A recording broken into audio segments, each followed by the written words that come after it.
الحمد لله رب العالمين والعاقبة للمتقين ولا عدوان إلا على الظالمين وأشهد أن لا إله إلا الله وحده لا شريك له وأشهد أن محمدا عبده ورسوله يا أيها الذين آمنوا اتقوا الله حق تقاته ولا تموتن إلا وأنتم مسلمون أما بعد chers musulmans, Allah subhanahu nous dit dans le Coran, dans le sens des versets, Ya ayyuhan nas, ô vous les gens, il s'adresse à nous tous. Inna khalaqnakum min dhakarin wa untha, nous vous avons créé à partir d'un mâle et d'une femelle. Wa ja'alnakum shu'uban wa qaba'ila lita'arafu, et nous avons fait de vous des peuples et des tribus afin que vous vous distinguiez les uns des autres et que vous vous reconnaissiez les uns parmi les autres et que vous fassiez connaissance les uns avec les autres. Inna akramakum indallahi atqakum, le plus honorable parmi vous auprès d'Allah est le plus pieux. Inna Allaha alimun khabir, certes, Allah est omniscient et bien informé. Et le prophète sallallahu alayhi wa sallam nous a dit, vous êtes tous les fils d'Adam. Et Adam a été créé à partir de terre. Et il a dit aussi, alayhi salatu wassalam, il n'y a pas pour un arabe de supériorité sur quelqu'un qui ne l'est pas. Comme il n'y a pas pour quelqu'un qui n'est pas arabe une supériorité sur celui qui est arabe. Comme il n'y a pas de supériorité pour le blanc sur le noir. Comme il n'y a pas de supériorité sur le noir pour le noir sur le blanc. Si ce n'est par la piété. Le seul moyen pour quelqu'un d'être supérieur à un autre n'est pas d'être arabe ou bien non arabe, n'est pas d'être blanc ou noir ou quelconque autre couleur. Le seul moyen de se surpasser les uns les autres auprès d'Allah est d'être le plus pieux auprès de lui, subhanahu wa ta'ala. Et là, à mon humble avis, nombreux sont ceux parmi vous qui doivent se dire en entendant ces textes, on les entend souvent, ces textes-là. Très souvent, les imams, le vendredi, les répètent à un point où beaucoup de gens les connaissent par cœur. Et si quelqu'un parmi vous se dit cette chose-là, il n'aura pas tort. C'est vrai. Ce sont des textes qu'on répète très souvent et que les gens connaissent à force de les entendre. Par contre, quel est l'intérêt de connaître des textes s'ils n'ont aucune réalité dans notre vie de tous les jours et n'ont aucun impact sur nos âmes et nos cœurs, si ce n'est d'être un argument contre nous, une science qui témoignera contre nous devant Allah subhanahu wa ta'ala. Et on voit à quel point ces textes ne sont pas appliqués encore plus dans certaines circonstances, comme celle qu'on vit actuellement avec la Coupe africaine de football.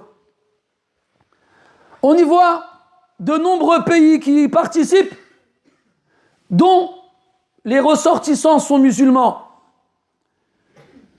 Et on voit les gens accorder un intérêt au football démesuré et disproportionné. Mais vous me direz, ce n'est pas vieux, ce n'est pas récent, c'est vieux et ancien que les gens ont toujours eu un intérêt particulier pour le football. Mais cet intérêt ne cesse d'augmenter, année après année, à un point où on voit des choses aujourd'hui qu'on n'a jamais vues auparavant. Avant, par exemple, ce qu'on appelle les religieux, ceux qui ont une pratique religieuse sérieuse et rigoureuse, ceux dont les traces de leur pratique se voient sur leurs apparences et leurs accoutrements, avant, ils n'avaient aucun intérêt pour ces choses-là. Aujourd'hui, il n'est absolument pas rare de voir quelqu'un avec une longue barbe et le qamis assister à ces matchs avec autant d'engouement qu'un autre. Et presque même qu'on verra plus d'engouement chez lui que chez un autre. On est arrivé à un stade où même les femmes accordent un intérêt au football égal à celui que les hommes lui portent, voire même des fois supérieur. Moi, j'ai grandi, j'ai jamais vu ma mère ou mes sœurs ou n'importe quelle femme s'intéresser au football. En parlant de femmes, les femmes qui parlent, là, barakallahu fikum. الأخوات التي يتكلمن السكوت بارك الله فيكم. Donc je disais que les femmes, auparavant, ne s'intéressaient pas au foot. Elles n'aimaient pas le foot. Quand elles voyaient leurs maris et leurs enfants et leurs frères les oublier qu'il y avait un match de foot, elles ne voulaient pas voir le foot. Maintenant, on voit des femmes de tout âge, de toute origine. Quand il y a un match à la maison, on a un khushu', on entend une concentration, un recueillement, un silence que presque on n'entend pas dans les mosquées. On les voit quand ils observent le match en connaissant le nom de tous les joueurs et en faisant attention à la moindre action. Une concentration qu'ils n'ont pas dans la prière. Va dans les cafés et les bars à ce moment-là. Ils seront pleins à craquer. Et si jamais ce match-là a lieu à l'heure d'une prière, va voir à la mosquée et tu remarqueras que la quantité de gens qui prient régulièrement a diminué.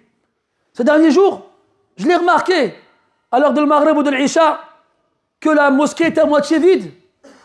Je ne comprenais pas. Mais j'ai appris avec le temps que quand la mosquée elle est plus vide que d'habitude, c'est qu'il y a forcément un match de foot. Donc, je vous disais qu'on assiste à quelque chose de terrible, qui pour la plupart des gens est normal. Ça ne leur fait ni chaud ni froid. Les gens voient en cela quelque chose de normal. Les enfants, les femmes, les hommes, les religieux, les religieuses. On les voit tous se comporter de la même façon lors de ces événements-là. Et là, nous avons une prophétie que le prophète a donnée il y a de ça très longtemps, alayhi salatu wassalam, qui se réalise devant nos yeux. Il a dit, alayhi salatu wassalam, que le diable a désespéré d'être adoré par ceux qui prient dans la péninsule arabique. Par contre, il n'a pas désespéré de semer la zizanie entre eux. At-tahrish, c'est faire naître dans le cœur des musulmans qui font la prière la haine et la rancune et la rancœur les uns envers les autres. Il n'a pas désespéré de faire ça, de les faire se disputer, de les faire se détester, de les faire se combattre, de les faire entrer dans des conflits incessants. Et c'est pour ces raisons-là qu'Allah il a interdit la consommation de l'alcool et la pratique des jeux de hasard et d'argent facile. Le diable, qui encourage les gens à boire de l'alcool et à jouer aux jeux d'argent et de facile et aux jeux d'hasard, arrive par ce biais-là à les faire se détester les uns les autres et à faire naître entre eux des guerres. Maintenant, alhamdulillah, la plupart des gens qui font la prière ne boivent pas d'alcool et ne jouent pas aux jeux de hasard ou aux jeux d'argent facile. Est-ce que vous pensez que le diable va rester dans un coin et se dire « mince, ils m'ont échappé, je ne peux rien faire contre eux ?» C'est mal connaître le diable si vous pensez une chose pareille. Il n'aura de cesse, jour après jour, jusqu'à la fin des temps, de trouver des moyens de faire naître la haine et la rancœur et de détourner les gens de la prière et du rappel d'Allah jusqu'à ce qu'il emmène le plus de gens possible avec lui en enfer. Et dans le Coran, Allah il nous informe justement que l'alcool et les jeux d'argent facile et d'hasard ont été interdits à cause de cela. Il a dit subhanahu wa ta'ala innama yuridu shaytan. Qu'est-ce que le diable il veut dans l'alcool et les jeux d'argent facile et les jeux d'hasard? Si ce n'est innama yuridu shaytan an yuqi'a bainakum al-adawata wal-baghda, de faire de vous des ennemis les uns des autres et de vous faire détester les uns aux autres. Wa yasuddakum an dhikrillah, et qu'il vous détourne du rappel d'Allah wa anis salat et de la prière. Fahal antum muntahun, allez-vous enfin vous arrêter? Maintenant, si quelqu'un disait, on va faire une analogie simple, un qiyas. C'est quoi un qiyas, une analogie? C'est donner à une action le jugement d'une autre parce qu'ils sont liés par un point commun, par une cause commune. Donc, le jugement de la consommation d'alcool et des jeux d'hasard et d'argent facile, c'est l'interdiction. C'est quoi la raison? C'est parce que ça fait naître entre les gens et les musulmans la haine et l'animosité. Ça les détourne de la prière et du rappel d'Allah. Prenons le football. Qu'est-ce que le football fait naître chez les gens? La plupart d'entre eux, la haine et l'animosité. Et ça les détourne de la prière et du rappel d'Allah. Si quelqu'un disait que assister à ces matchs-là est interdit de la même façon que l'alcool et les jeux de hasard sont interdits, sa parole ne serait pas à prendre à la légère. Cette parole-là aura le mérite de nous faire réfléchir. Et elle serait très proche d'être correcte. Je ne dis pas cela, parce que je n'ai pas cette capacité d'agir ainsi. Par contre, je vous expose la réflexion. Et regardez ce que le foot il fait aujourd'hui chez les gens. Quand les matchs ils finissent. Quand les matchs ils finissent, qu'est-ce qui se passe? Les gens allument leur téléphone et ils vont commenter le match sur les réseaux sociaux. Et là, mes frères, qu'est-ce qui se passe? Il y a une bataille qui a lieu dans les réseaux sociaux qui est plus intense et acharnée que celle qu'il y avait sur le terrain de foot. Il y a plus d'amour et d'entente entre les joueurs des équipes adverses sur le terrain de foot qu'il n'y en a entre leurs supporters sur les réseaux sociaux. Et là, c'est parti. Ça s'insulte, ça se maudit, ça se critique, ça se moque. Et nous, on est meilleurs. Et vous êtes des chiens. Et vous êtes des ci. Et vous êtes des ça. Et vous valez rien. Oh. Et celui qui insulte, il est musulman. Et celui qui l'insulte, il est musulman. Et que vous croyez à ce moment-là que le diable, il n'est pas fou de joie. Vous croyez qu'il n'est pas en train de se frotter les mains d'amour en contemplant le résultat de ce travail qu'il a fait et du résultat qu'il a obtenu? Qu'est-ce que vous croyez? Est-ce que vous croyez que quand vous envoyez un message sur Twitter ou ailleurs, parce qu'on ne voit pas votre tête, ou on ne sait pas comment vous vous appelez, ou on ne sait pas où vous habitez, qu'Allah, lui, ne le sait pas aussi? Allah Ta'ala, il le sait. Il sait t'es qui. Il sait ce que tu écris. Et il sait ce que tu as osé dire. Et il te jugera pour ces choses-là. D'insulter ton frère et de le maudire et de le bannir et de le critiquer, j'en passe et d'autres. Pourquoi? Pour un match de foot. Donc va dire à Allah Azza wa Jalla le jour de la résurrection qui t'a dit: moi je vous ai demandé d'être des frères et de vous aimer les uns les autres et de vous respecter et de vous honorer les uns les autres, et tu as fait tout le contraire. Pourquoi tu as fait ça? Tu vas dire quoi? Pour un match de foot? Un match de foot qui t'a rien apporté. Encore, imaginons, supposons, et Allah, on va aller loin, supposons tu as un pourcentage sur la prime des joueurs en cas de victoire. À la limite, il y a un intérêt pour toi, tu réagis ainsi, d'un point de vue humain, on peut le concevoir. Mais rien, ta vie elle est toujours aussi nulle, ta vie elle est toujours aussi vide, ta vie elle est toujours aussi fade. Tu es pauvre avant le match de foot, tu es pauvre pendant le match de foot et tu es pauvre après le match de foot. Qu'est-ce que tu as gagné? Et Allah Ta'ala a voulu pour nous un grand bien en faisant sortir nos équipes de cette compétition. Allez, vous avez tous perdu. Yallah, battez-vous pour rien, vous avez tous perdu. Yallah, vous avez gagné quoi? Et même si votre équipe, elle aurait gagné la Coupe d'Afrique, tu aurais gagné quoi, toi? Ton pays, il aurait un meilleur PIB? Ton pays, il aurait augmenté le SMIC? Ton pays, il t'aurait donné la sécurité sociale? Il t'aurait donné la retraite? Il t'aurait donné la CMU? Il t'aurait rien donné. Absolument rien. Tu seras toujours dans le même état, sans aucun changement. Mais ça, c'est comme de la drogue. Tu vois, quelqu'un qui prend de la drogue, le temps qu'il la consomme, cette drogue-là, lui fait tout oublier. Mais quand il reprend ses esprits, la rechute, elle fait mal. C'est de la drogue. C'est la même chose. Pendant le match, tu as tout oublié.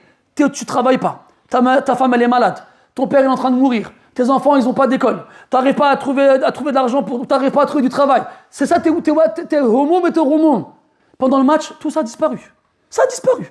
T'es là, vas-y, marque. Pourquoi t'as raté? Faites rentrer celui-là, faites sortir celui-là. L'arbitre, il a rien vu, il s'est trompé. T'oublies tous tes problèmes. Dès que le sifflet retentit à la fin de la compétition, là, tu ouvres la porte le matin, le lendemain, et tu te rappelles que ta vie, elle est loin d'être facile. Qu'est-ce que tu as gagné, billah alik? Dis-le-moi. Jabir ibn Abdullah, radiyallahu anhu, il rapporte que les compagnons du prophète, sallallahu alayhi wa sallam, étaient avec lui en voyage. Et il y a un homme, un muhajir, quelqu'un qui a émigré pour Médine, c'est pas quelqu'un qui est de Médine, qui a voulu plaisanter avec un autre homme, qui lui était de Médine. Kasa'ahu. Il lui a mis une fessée, pour rigoler, pour plaisanter. C'était un jeune qui voulait s'amuser. L'homme, le Ansari, le Médinois, l'a très mal pris. Et il s'est mis en colère. Et il a donc voulu en venir aux mains avec le muhajir qui lui a joué ce tour. Le muhajir ne s'est pas laissé faire. Alors le médinois, qu'est-ce qu'il fait? Il crie à l'aide. Les sœurs, barakallahu fikum. Wesh عندكم آذان تسمعون بها ولا لا? Il a commencé à appeler à l'aide. Les Ansar, à l'aide. Et le muhajir, il a fait pareil. Les muhajirines, à l'aide. Et là, le prophète, il entend ça, sallallahu alayhi wa sallam. Et il sort. Il dit, ma balu da'wa al-jahiliya, wa ana bayna adhurikum. Qu'est-ce que les slogans de la période anté-islamique font ici, alors que je suis parmi vous? Les slogans de la période anté-islamique, c'est quoi? C'est quand tu appelais à l'aide ta tribu. Quand tu appelais à l'aide les gens de ton origine. Les Arabes avant. Il y a Quraysh, il y a Haus, il y a Kada, il y a Kada. Comme aujourd'hui les Arabes. Les Marocains, les Algériens, les Tunisiens, les Égyptiens. Et si ce n'était que les Arabes, tout le monde fait ça maintenant. Tout le monde. Si jamais le malheur touche deux de ces pays-là jusqu'à ce que leurs équipes se rencontrent dans le terrain, tu peux être sûr et certain que ça va finir en bacard. Tu peux être sûr et certain. Après, le prophète leur a dit quoi, sallallahu alayhi wa sallam, da'ouha fa innaha muntina. Délaissez ces paroles-là, car elles sont impures, elles sont mauvaises, elles sont sales, elles sont pourries. Et nous par-ci, et nous par-là, c'est nous les meilleurs, c'est vous les plus nuls. De toute façon, vous êtes nuls, de toute façon, vous êtes des menteurs, vous êtes des tricheurs. Lui, c'est pas, il insulte un, il insulte tout le pays. Il insulte tout le pays. Dans ce pays-là, il y a des salihines, c'est des pays musulmans, mes frères. Nos pays, là, c'est des pays musulmans, alhamdulillah. Toi, quand tu dis tous les six sont comme ça, tous les six sont comme ça, tu es en train d'insulter des millions de musulmans. Tu vas arriver devant Allah Azza wa Jal, tous ces musulmans-là vont demander un haqq. Ils vont dire, Ya Rabbi, hada sabbani. Il m'a insulté celui-là. Toi, tu vas dire, moi, je ne le connais pas, je ne l'ai jamais vu de ma vie. Si, tu as insulté tout son pays. Kulluhum. C'est tous des musulmans. Alors, donne-leur les bonnes actions maintenant. Mais Andish, mec, finish, j'en ai pas assez suffisamment. Eh bien, ils vont donner leur sayyi'at. Tout ça pourquoi? Pour un match de foot. Tout ça pour un match de foot dans lequel tu n'as rien gagné, absolument rien. Aïna al-uqul. Ma lakum kayfa tahkumun. Où est votre aql? Où il est? Fahasbunallah. Hasbunallah wa ni'mal wakil. Et pour finir, mes frères, Allah tabaraka wa ta'ala, quand il nous regarde, il ne regarde pas nos apparences physiques. Il ne regarde pas nos visages. Il regarde nos cœurs et nos actions. Et Allah, il a fait de nous des frères. Et on doit se regarder les uns les autres de la même façon. On doit regarder nos cœurs et on doit regarder nos actions. C'est ça qui nous permettra de dire, lui, il est meilleur que moi. Et pas sa couleur ou bien son origine. Ça ne vaut rien dans la balance. Allah a fait de nos couleurs différentes des signes de son pouvoir dans la création. Seuls ceux qui savent arrivent à les distinguer, ces signes-là. Il a dit subhanahu wa ta'ala, wa min ayatihi, parmi ces signes, khalqus samawati wal ard, la création des cieux et de la terre, wa ikhtilafu alsinatikum wa alwanikum, et la différence de vos langues et de vos peaux. Allah nous a créés différents dans nos couleurs, différents dans nos langues, différents dans nos origines, pour qu'on voit à travers ça comment il est puissant subhanahu wa ta'ala. Et nous, qu'est-ce qu'on en fait, nous? On en fait un moyen pour se moquer des autres et pour les insulter et les critiquer. فنسأل الله تعالى أن يصلح أحوال المسلمين. اللهم أصلح أحوال المسلمين. اللهم أصلح أحوال المسلمين.